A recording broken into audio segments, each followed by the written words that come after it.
তারা একটা human milk bank করলো, হিউম্যান মিল্ক ব্যাংক। দুধটা কার? কোন মায়ের, যে কোনো একটা মায়ের। কোন মার এটা আপনি জানেন না। ওই মার সাথে কিন্তু একটা বন্ধন সৃষ্টি করে দিলেন।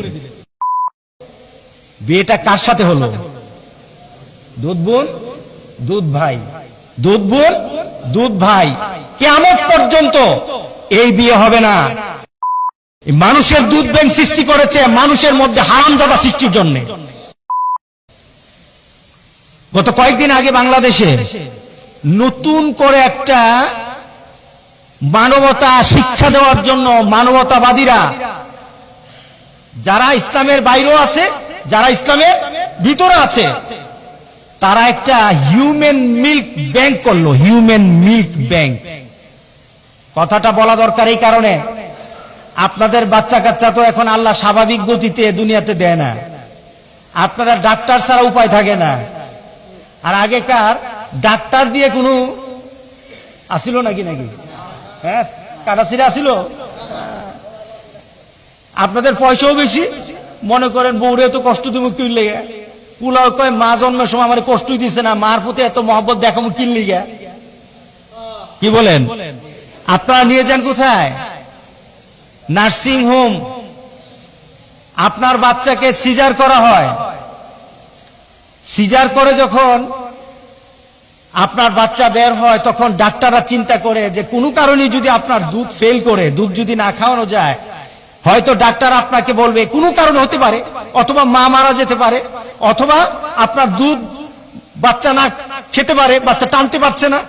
তখন বাচ্চা হয়তো বাচ্চার সুবিধার জন্য বাচ্চাকে বাঁচাতে হবে। এটা হিউম্যান, এটা মানবতার কথা, এটা মানবতাবাদীদের চিন্তা।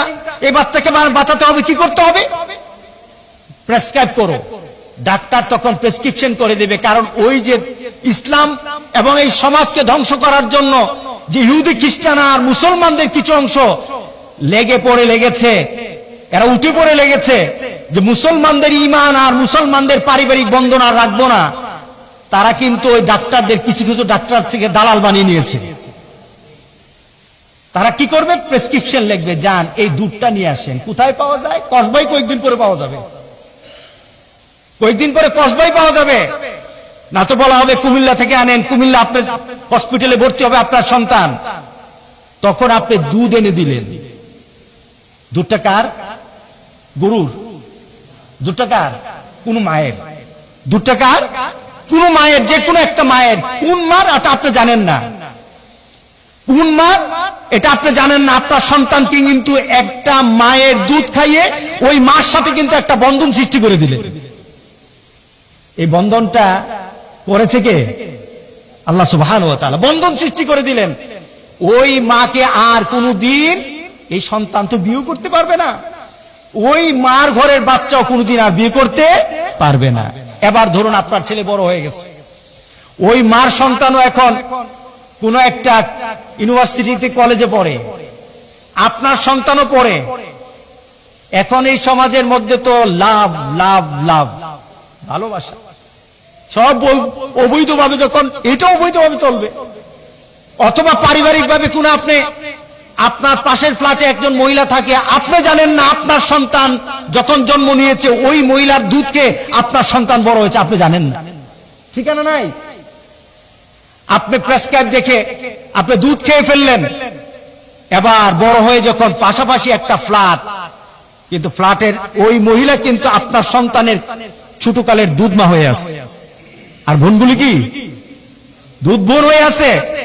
ভালো লেগেছে আপনার এই মেয়েটাকে, ভালো লেগেছে, আপনি আপনার ছেলের জন্য বিয়ের প্রস্তাব দিলেন, বিয়ে হয়ে গেল। বিয়েটা কার সাথে হলো? দুধ বোন দুধ ভাই, দুধ বোন দুধ ভাই। কিয়ামত পর্যন্ত এই বিয়ে হবে না। কারণ এই বিয়ে হারাম করেছেন কে? আপনার সন্তান হারাম পয়দা দিচ্ছে, আপনার সন্তান হারাম কাজ করতেছে, আপনার সন্তান এই সমাজের মধ্যে হারাম সৃষ্টি করতেছে। এটা আপনার নলেজে নাই, কিন্তু আপনার কর্মের মধ্যে কিন্তু রয়ে গেছে। কথা ঠিক? আপনার কর্মের মধ্যে রয়ে গেছে, কিন্তু আপনি জানছেন না। সমাজে চলতে থাকবে চলতে থাকবে চলতে থাকবে, হাজার হাজার বাচ্চা পয়দা হবে, যে বিয়েটা হবে দুধ ভাই আর দুধ বোনের মধ্যে, হাজার হাজার চলা আরম্ভ হবে। কথা ঠিক আছে কিনা বলেন? দুধ ব্যাংক সৃষ্টি করেছে, দুধ ব্যাংক সৃষ্টি করেছে, মানুষের দুধ ব্যাংক সৃষ্টি করেছে মানুষের মধ্যে হারামজাদা সৃষ্টির জন্য। কথা ঠিক আছে কিনা বলেন? কারণ ইহুদি খ্রিস্টানদের পরিবারে সব এখন আর কোন হালাল জাদা নাই। তারা টের পেল মুসলমানদের মধ্যে এখন হালাল জাদা চলতেছে, মুসলমানদের সন্তান এখন ঠিকভাবে চলতেছে, আল্লাহ রাসূল যেভাবে দেখায় এইভাবে তাদের মধ্যে জন্ম হচ্ছে। সুতরাং এখানে গোপনে তাদেরকে আখিরাত নষ্ট করে দাও। এরা দুনিয়ার টার্গেট করে না, এবার আমাদের ইমানের মধ্যে টার্গেট করেছে, এদেরকে গোপনে আখিরাত নষ্ট করে দাও। আপনার সন্তান মেয়ে বিয়ে করবে, যে মেয়েটাকে বিয়ে করবে একদিন দেখা যাবে এই মেয়েও জানে না আমরা দুইজন ভাই আর বোন। আরম্ভ হয়ে গেছে। সুতরাং সতর্ক হওয়া দরকার আছে কিনা বলেন? আমি এই জুমা এই কারণে আমি অপেক্ষা করতেছি, আমি আল্লাহর কাছে বলতেছি আমি যেন বলে মরতে পারি। কারণ আপনার সন্তান যখন হসপিটালে যাবে তখন আপনার সন্তান যদি দুধ খেয়ে ফেলে, হতে পারে এই দুধ হয়তো আপনার জীবনে আপনার সন্তানের জন্য একটা পরিবারের সাথে বন্ধনটা এত কাছাকাছি এনে দেবে, এরপরে একটা হারামের মধ্যে ব্যবস্থা, হারামের একটা ব্যবস্থা হয়ে যাবে। সতর্ক হওয়া দরকার আছে কিনা বলেন? হ্যাঁ, সতর্ক হওয়া দরকার আছে। যদি কোনো ডাক্তার লিখে দেয় যে আপনাকে কোনো মায়ের দুধ কিনে নিয়ে আসা হোক, আপনি বলবেন ভাই মায়ের দুধ আমার দরকার নাই, আমার বউর দুধ আছে, যদি খাওয়াতে পারেন খাওয়াই, নতুবা দরকার হলে গরুর দুধ খাওয়াবো, বাচ্চা বাঁচলে বাঁচবো না বাঁচলে নাই। কথা ঠিক আছে কিনা বলেন? আমি হারামের ব্যবস্থা আমার সন্তানের জন্য রেখে দেব না, একটা হারাম পরিবেশ আমি আমার সন্তানের জন্য করে দেব না। আজকে ইহুদি খ্রিস্টানের সাথে আমাদের কিছু মুসলমান, এগুলি কিসের মুসলমান? এগুলি তো ইহুদি খ্রিস্টান থেকে আরো খারাপ। এরা আমার দেশে এখন হিউম্যান মিল্ক বিক্রির ব্যবস্থা করছে, এজেন্ট খুলছে। সতর্ক করি, সতর্ক করে দিলাম, এই ফিতনা থেকে যেন আল্লাহ আমাদের সবাইকে বাঁচায়, এই ফিতনা থেকে আপনার পরিবারকে যেন বাঁচায়। আপনার পরিবার ধ্বংস হয় নাই, আপনি চিন্তা করলেন আরেক মেয়েকে বিয়ে করাই আনলাম, এটা তো আরেক পরিবারের মেয়ে। আল্লাহ যেন তাদের ইহুদি খ্রিস্টানদের চক্রান্ত করে আমরা যেন আমাদের আখিরাতকে, আমার সন্তানের আখিরাতকে আমি নষ্ট না করি। আমিন বলি, আমিন বলি। আল্লাহ আমাদেরকে হেফাজত করুক, আল্লাহ আমাদের হেফাজত করুক, আমাদের পরিবারকে হেফাজত করুক, আমাদের পরিবারের বন্ধনকে আল্লাহ হেফাজত করুক। আমাদের সন্তানের মধ্যে আল্লাহ যেন কিয়ামত পর্যন্ত হালাল ধারা আল্লাহ যেন সৃষ্টি করে রাখে। সবাই বলে আল্লাহুম্মা আমিন।